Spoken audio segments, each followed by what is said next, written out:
si l'on veut, pour ne prendre que l'aspect climatique des choses, qui n'est qu'un volet de la crise écologique globale,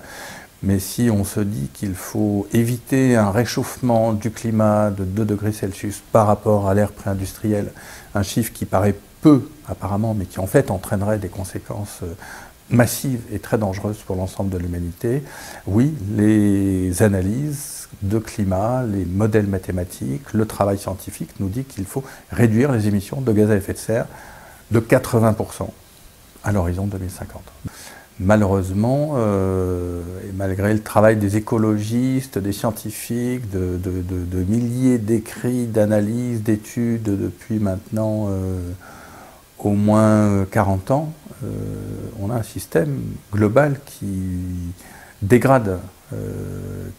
la situation écologique générale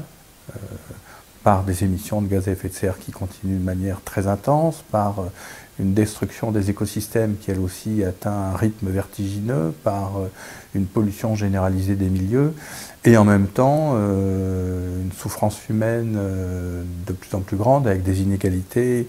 qui s'approfondissent. Donc on n'est pas en transition. En fait, il faut assumer le fait qu'on est en conflit. Je crois qu'il faut poser maintenant clairement que l'enjeu c'est le conflit, et le conflit des... alors chacun peut les appeler comme il veut, les 1%, la classe dirigeante, les dominants, l'oligarchie,